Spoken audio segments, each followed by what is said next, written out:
Hello दोस्तों, स्वागत है आपका मेरे यूट्यूब चैनल परीक्षा प्लान में। तो कैसे हैं आप लोग? आई होप अच्छे होंगे। तो आज से मैं मैथ के इम्पोर्टेंट क्वेश्चन की प्रैक्टिस शुरू कर रही हूँ। ये प्रैक्टिस का पहला वीडियो है। जीके की और कंप्यूटर के क्वेश्चन की वीडियो आप लोगों को लगातार मिल ही रही है, तो आज से मैं मैथ की वीडियो भी शुरू कर रही हूँ। तो चलिए आज के वीडियो को शुरू करते हैं। वीडियो देखने के बाद यदि आपको अच्छा लगे, हेल्पफुल लगे, तो वीडियो को लाइक और शेयर कीजिएगा। और यदि आप चैनल पर नए हैं तो चैनल को सब्सक्राइब कर लीजिए। तो चलिए आज के वीडियो को शुरू करते हैं। पहला प्रश्न दिया गया है 5 अंकों की बड़ी से बड़ी संख्या जो 139 से पूर्णतया विभाजित हो। तो 5 अंकों की बड़ी से बड़ी संख्या कितनी होती है? 99,999। 139 से देंगे भाग। पहले जाएगा 7 बार, कितना आएगा? 973 आएगा। घटाएंगे, 9 से 3 जाएगा 6 बचेगा, 9 से 7 जाएगा 2 बचेगा। इस 9 को ले आएंगे नीचे, 269 हो जाएगा। फिर एक बार जाएगा भाग, हो जाएगा 139। 9 से 9 गया 0, 6 से 3 गया 3, 2 से 1 गया 1।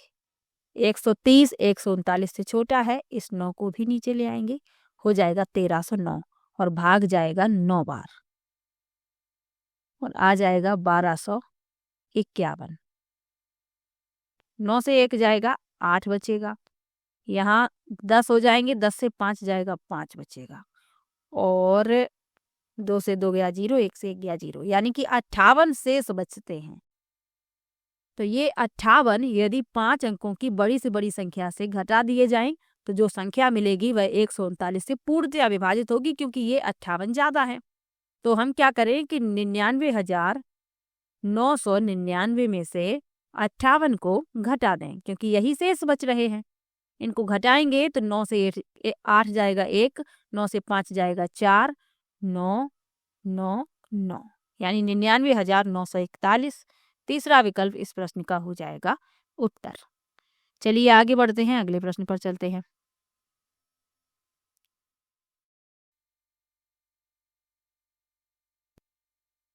अगला प्रश्न दिया गया है अंकों 3, 0, 7, 9 और 6 से बनी 5 अंकों की बड़ी से बड़ी और छोटी से छोटी संख्या का अंतर। हमें अंक दिए गए हैं, इनसे हमें एक बड़ी संख्या बनानी है, फिर छोटी संख्या बनानी है, फिर घटाना है।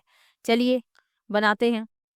जो अंक दिए गए हैं इन्हें डिसेंडिंग ऑर्डर यानी कि अवरोही क्रम में लिख दीजिए, तो एक बड़ी संख्या बन जाएगी, यानी कि 9 को पहले लिख दीजिए, फिर 9 के बाद 7, फिर 6, फिर 3, फिर 0। उसके बाद क्या करना है? 3 को पहले लिखिएगा, 0 को बाद में लिखिएगा, क्योंकि यदि 0 को आप आगे लिख देंगे तो संख्या 5 अंकों की नहीं रहेगी। उसके बाद हमें क्या लिखना है? 6, फिर 7, फिर 9। ये बन गई हमारी बड़ी संख्या, ऊपर वाली बन गई, ये छोटी संख्या बन गई। अब क्या करें? इनको घटा दें।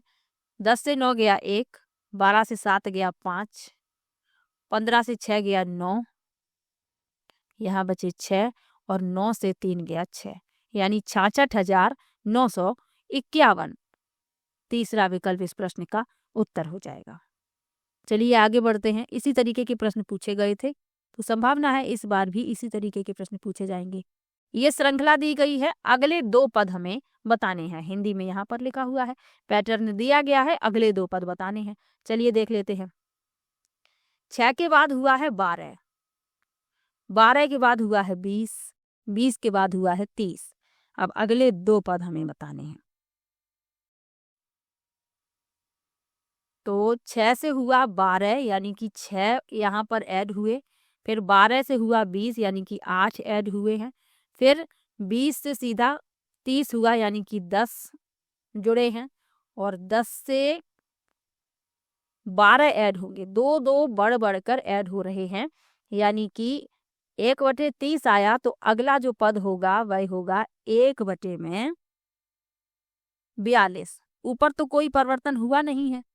उसके बाद 12 के बाद 14 ऐड होंगे, तो 1 में हो जाएगा 56। तीसरा विकल्प हो जाएगा उत्तर 1/42, 1/56। अगले 2 पद हो जाएंगे। चलिए आगे बढ़ते हैं। निम्न गुणनफल में स्टार के स्थान पर कौन सा अंक आएगा? स्टार के स्थान पर कौन सा पद आएगा, ये पूछा गया है।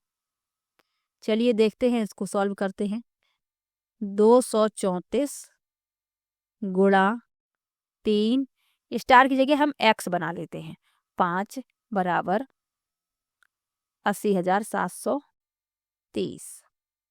हम क्या करें, इसको यहीं रखें और 80,730 में 234 से दे दें भाग, 345 आएगा, यानी कि ये 345 बार कट जाएगा। और यहाँ आप देखेंगे इतना है, यानी कि 3 यहाँ पर भी है, दोनों बराबर ही आएंगे। 5 यहाँ पर भी है, x की जगह पर कितना आएगा, 4। तो इसमें आपका तीसरा विकल्प सही हो जाएगा, 4। ध्यान रखिएगा। इसी तरीके से इसको हल कर लेते हैं। और भी तरीके हैं, जो तरीका आपको सरल लगे उस तरीके से हल कीजिएगा, जिसमें आपका समय कम बर्बाद हो। चलिए आगे बढ़ते हैं, अगले प्रश्न पर चलते हैं। अगला प्रश्न है, एक घनाभ का एक पार्श्व फलक वर्गाकार है जिसका क्षेत्रफल 36 सेंटीमीटर स्क्वायर है और प्रत्येक 4 आयताकार फलकों के बड़े किनारों की लंबाई 12 सेंटीमीटर है। प्रत्येक आयताकार फलक का क्षेत्रफल है। अब जो घनाभ है इसका पार्श्व फलक वर्गाकार है जिसका हमें क्षेत्रफल दिया गया है। तो जो वर्गाकार फलक है,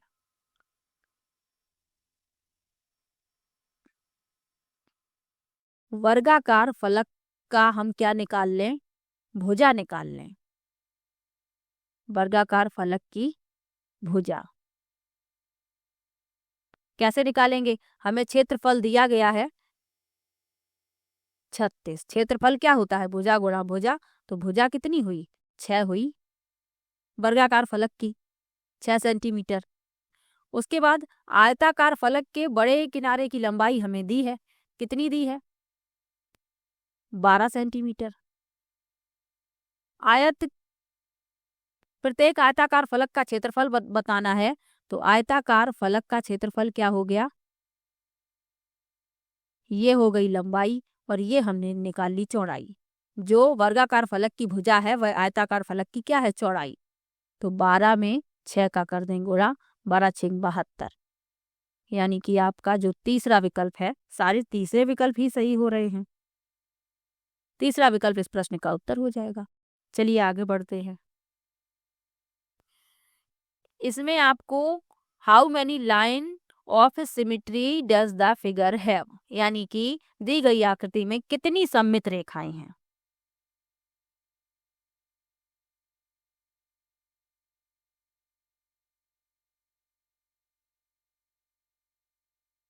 तो कितनी सममित रेखाएं होंगी, जितनी इसमें ये आप देख रहे हैं, इसमें जितनी पंखुड़ियां हैं, 1 2 3 4 5 और 6, इतनी ही सममित रेखाएं होंगी। तो इसमें आपका तीसरा विकल्प सही हो जाएगा, 6। इसमें भी तीसरा विकल्प सही है भाई।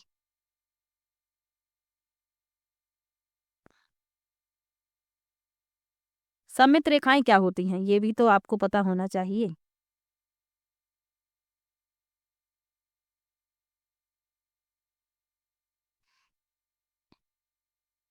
तो सममित रेखाएं वह काल्पनिक रेखा होती हैं जो किसी आकृति को दो बिल्कुल बराबर भागों में बांटती हैं, ये आप याद रखिएगा। चलिए आगे बढ़ते हैं, अगले प्रश्न पर चलते हैं। यदि जोसेफ एक वर्गाकार पार्क का एक चक्कर लगाने में 1 किलोमीटर दौड़ता है तो वर्गाकार पार्क का क्षेत्रफल, जोसेफ जो है वर्गाकार पार्क का चक्कर लगाने में कितना दौड़ रहा है, 1 किलोमीटर। यानी कि ये जो चक्कर लगा रहा है, जो एक चक्कर लगा रहा है, ये वर्ग का क्या हुआ, वर्गाकार पार्क का परिमाप,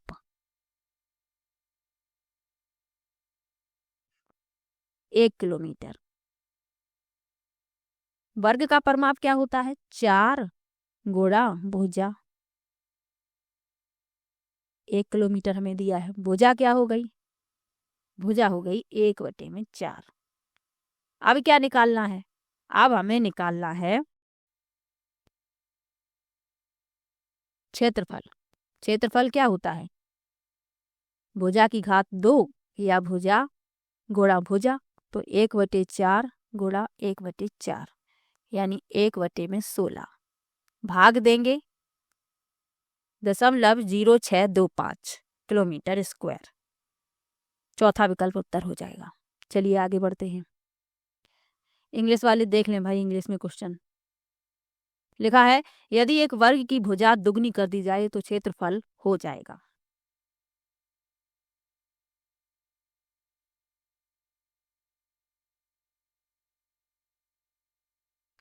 वर्ग की भुजा क्या कर दी जाए? दुगनी कर दी जाए।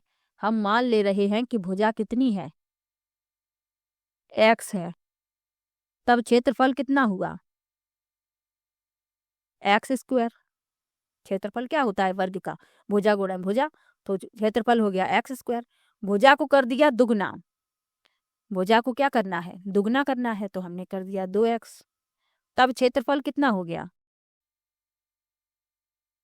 4x square. यानी पहले एक्स स्क्वायर था, जब दुगना किया तो 4x स्क्वायर हो गया, यानी कि 4 गुना हो गया। तीसरा विकल्प इसमें भी सही हो गया। चलिए आगे बढ़ते हैं। एक फ्रिज की क्षमता 270 लीटर है। यदि यह 1 मीटर ऊंचा और 0.5 यानी 0.5 मीटर चौड़ा है, तो इसकी गहराई सेंटीमीटर में है। गहराई हमें सेंटीमीटर में बतानी है, क्षमता लीटर में दी गई है और ऊंचाई और चौड़ाई मीटर में दी गई है।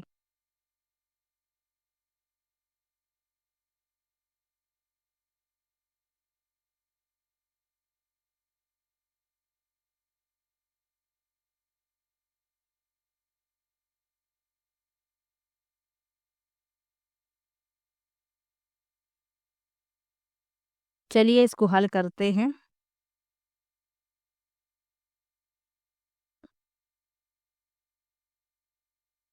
एक लीटर बराबर जो होता है, 1 लीटर बराबर 1000 घन सेंटीमीटर होता है। तो 270 लीटर बराबर कितना हुआ?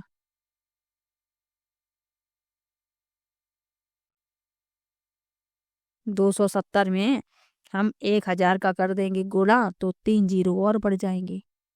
घन सेंटीमीटर। आगे लिखा है 1 मीटर बराबर 100 सेंटीमीटर होते हैं और 0.5 मीटर बराबर क्या होगा?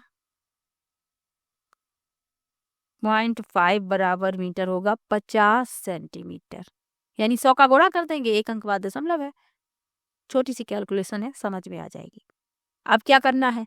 अब हमें बतानी है इसकी गहराई। तो गहराई को मान लेते हैं x, और हमें आयतन दिया गया है। क्षमता क्या आयतन होती है?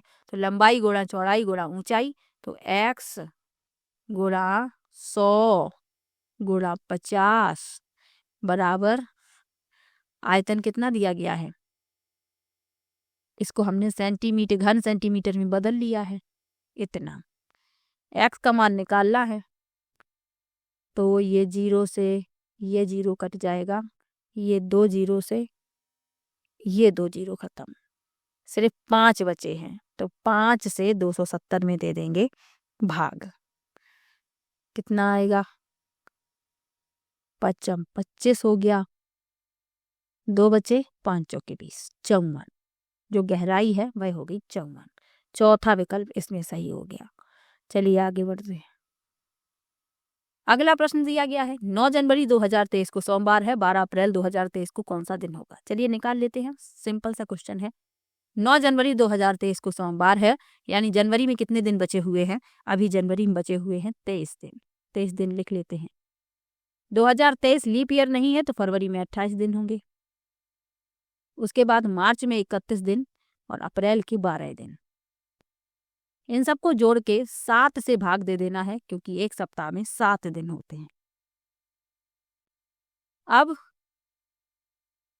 इन सबको जोड़ेंगे तो हमें मिलेगा 94, 7 से देंगे भाग, तो 7 से भाग देंगे तो कितना शेष बच जाएगा, 7 एकन 7, 4 उतारेंगे, 7 तिया 21, यानी कि 3 बचा शेष।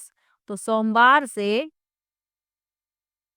है 9 जनवरी को, तो सोमवार से 3 दिन और आगे बढ़ जाइए। मंगलवार, सोमवार से 3 दिन आगे बढ़ना है, मंगलवार, बुधवार, गुरुवार, यानी कि बृहस्पतिवार। गुरुवार को बृहस्पतिवार भी कहते हैं। चौथा विकल्प इसमें सही हो जाएगा। चलिए आगे बढ़ते हैं। एक विद्यार्थी 6 किलोमीटर प्रति घंटे की चाल से विद्यालय जाता है, जो उसके घर से 4 किलोमीटर की दूरी पर है। विद्यालय से घर आते समय उसकी गति 12 किलोमीटर प्रति घंटे हो जाती है। उसकी औसत चाल है, औसत चाल हमें बतानी है।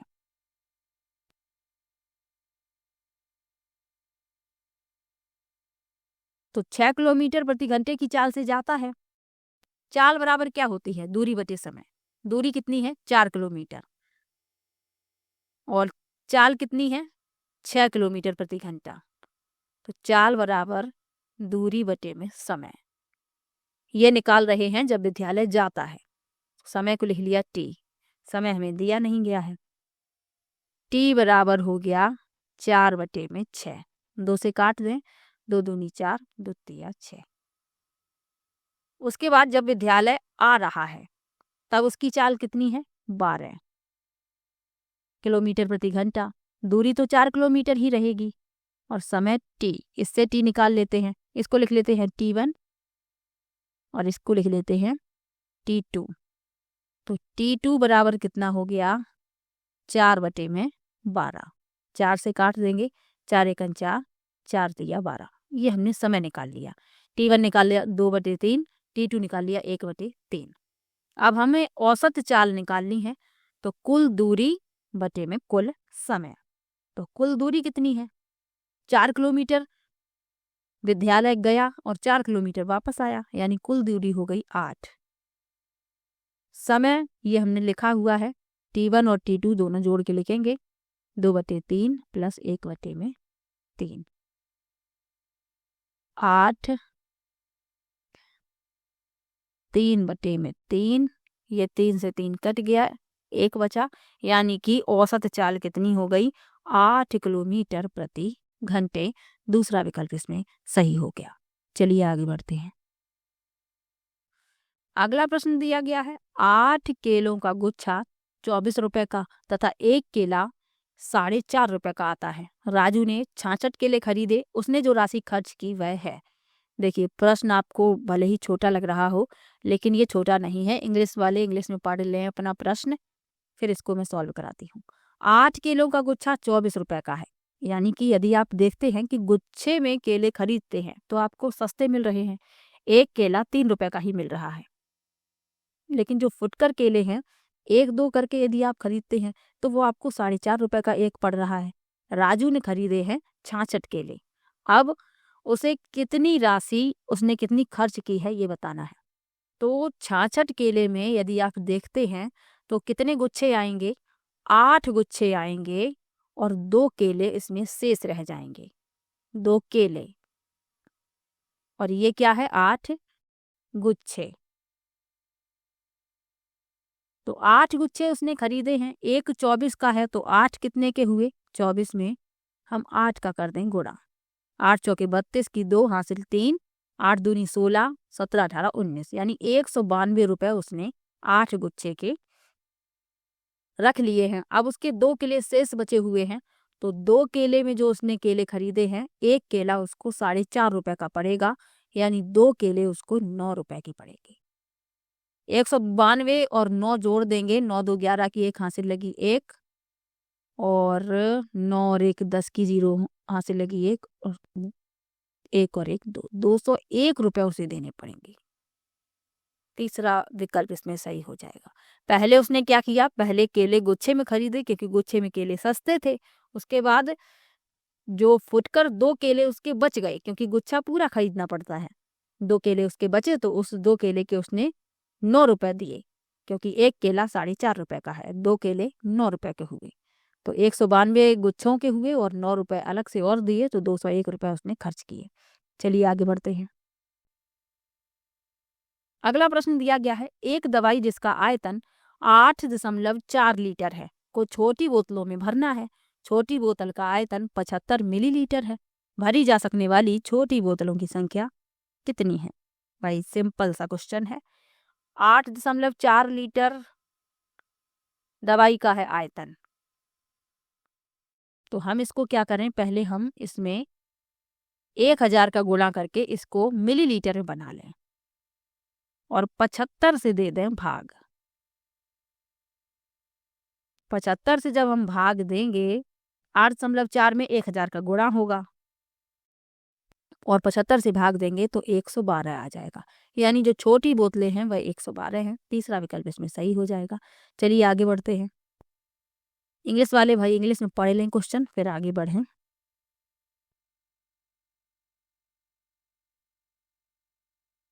चलिए देखते हैं। एक विद्यालय में 44% विद्यार्थी लड़कियां हैं, शेष लड़के हैं। 44% जब लड़कियां हैं तो शेष कितने हुए? 56% हो गए लड़के। यदि लड़कों की संख्या 448 है, हमें लड़कों की संख्या दी गई है 448, तो विद्यालय में लड़कियों की संख्या है तो 56% बराबर 448 है। 1% बराबर कितना हो जाएगा? 448 में हम 56 से दे दें भाग, ये भाग जाएगा 8 बार, यानी 1% बराबर कितना है? 8। 44% बराबर कितना होगा? 44 में 8 का हम कर दें गुणा। 8 चौके 32, 8 चौके 32 की 2 हासिल 3, 8 चौके 32 और 3 35, 352। लड़कियां कितनी होंगी? 352। चलिए आगे बढ़ते हैं। सुजाता ने 2/3 केजी बैंगन, 2 सही 1/3 किलोग्राम आलू, 2 सही 1/2 किलोग्राम प्याज और 600 ग्राम अदरक खरीदा। सारी सब्जी का भार दशमलव में है और विकल्प देखिए किलोग्राम में है सभी, तो हमें भी किलोग्राम में ही सबको ऐड करना होगा। 2/3 प्लस 2 सही 1/3 को साधारण भिन्न बना लें। 3 दूनी 6 और 1 7/3 और 2 दूनी 4 और 1 5/2। ये जो भिन्न दी गई थी ये मिश्र भिन्न थी, इनको साधारण भिन्न बना लिया और 600 ग्राम दिया गया है। इसमें हम 1000 का दे दें भाग किलोग्राम बनाने के लिए। ये 2 जीरो से 2 जीरो खत्म, 2 तिया 6, 2 पंचे 10। अब हम सबको कर दें ऐड। पहले जिनके हर समान है उनको ऐड कर लें। 9/3, 7 2 9, 9/3, 5/2, 3/5। ये 3 से 9 कट गया 3 बार। ऊपर देख लीजिए, इसके बाद मैं ऊपर लिख रही हूँ।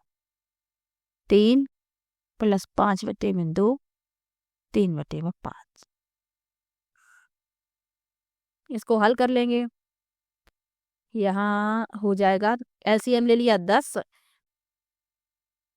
यहाँ मान लीजिए 1, ऊपर हो जाएंगे 30, 1 का 10 में भाग देंगे और ऊपर गुणा कर देंगे। उसके बाद 2 से भाग देंगे 5 बार जाएगा, 5 का ऊपर गुणा करेंगे 25 और 5 का 2 बार जाएगा भाग और 3 दूनी 6। सबको जोड़ देंगे 30 और 25, 55 और 55 और 6 61/10, यानी कि 6.1 केजी। तीसरा विकल्प इसमें सही हो जाएगा। सिंपल सा क्वेश्चन है, कोई फॉर्मूला नहीं, कोई कुछ नहीं, बस ऐड करना है। चलिए आगे बढ़ते हैं। ये भिन्न दी गई हैं, इन्हें हमें बढ़ते क्रम में लिखना है। बढ़ते क्रम यानी कि इंक्रीजिंग ऑर्डर, आरोही क्रम में। पहले सबसे छोटी लिखेंगे, फिर उससे बड़ी, फिर उससे बड़ी, फिर सबसे बड़ी। तो अब जिनको मैथ आती है, जिनका शुरुआत से विषय रहा है, तो वो इस तरीके के प्रश्न बहुत आसानी से हल कर लेंगे जो आपकी परीक्षा में पूछे जाने वाले हैं। लेकिन हमें तो उन लोगों को लेकर चलना है जिनका विषय मैथ नहीं रहता, उनको छोटे प्रश्न भी कठिन लगते हैं, तो हमें उन्हीं के अनुसार चलना होता है। अब इसमें क्या करना है, बढ़ते हुए क्रम में लिखना है। हम क्या करें, ये जो भिन्नें हमें दी गई हैं 1/2, इसका मतलब है 2 से 1 में भाग देना है। हम भाग देंगे तो हमें क्या मिलेगा, 0.5। इसी तरीके से हम 1/3 यानी 3 का 1 में भाग देंगे तो हमें कितना मिलेगा, 0.33। ऐसे ही आगे तक मिलता चला जाएगा। फिर लिखा है 2/5 यानी भाग देंगे हम तो हमें मिलेगा 0.4। और इसी तरीके से 5/9, इसका भाग देंगे 9 का 5 में तो वो आएगा 0.5 और 5। इसी तरीके से हमें मिलता चला जाएगा। अब आप देखेंगे कि इसमें सबसे छोटा नंबर कौन सा है, तो सबसे छोटा है 0.33, तो ये सबसे पहले आ जाएगी भिन्न, ये छोटी है। फिर उससे बड़ी कौन है, 2/5, फिर 0.5 यानी कि 1/2 और फिर 5/9, ये सबसे बड़ी है।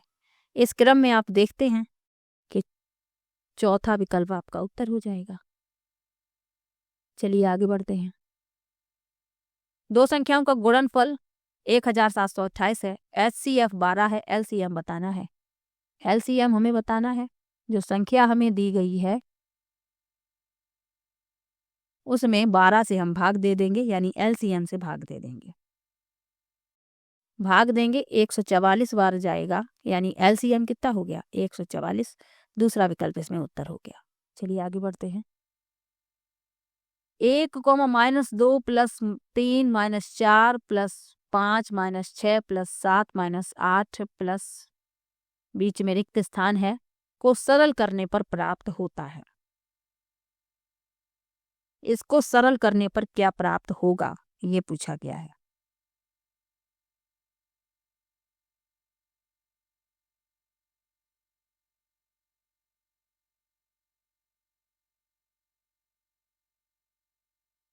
तो हम क्या करें कि इनको हम हल करें, ऊपर से कर रहे हैं, ऊपर लिख रहे हैं, देख लीजिएगा। 1 - 2 इसको एक ब्रैकेट में कर लेते हैं, 3 - 4 इसको एक ब्रैकेट में कर लें, 5 - 6 इसको एक ब्रैकेट में कर ले रहे हैं, और 7 - 8 इसी प्रकार बीच में डॉट डॉट डॉट, फिर आगे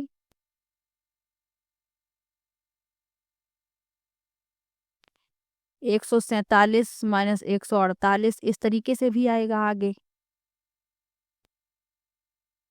149 - 150 और प्लस दिया गया है 151।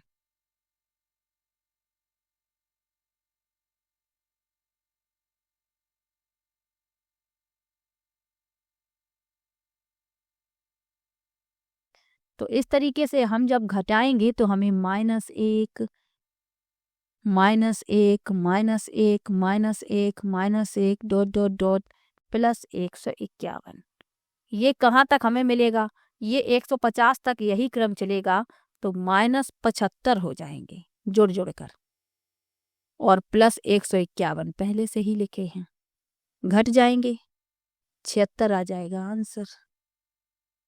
चलिए आगे बढ़ते हैं। अगला प्रश्न दिया गया है, 3 रस्सियों की लंबाई दी गई है 240, 320 और 460। इनको एक ही लंबाई में काटना है, हर टुकड़े की अधिक से अधिक संभव लंबाई है। तो इनका हम क्या निकालें, इनका हम SCF निकालें, यानी कि महत्तम समापवर्तक, SCF जिसे कहते हैं। तो जब हम निकालेंगे हमें मिलेगा 20, तो यही हो जाएगी हर टुकड़े की अधिक से अधिक लंबाई। SCF निकालना है इनका।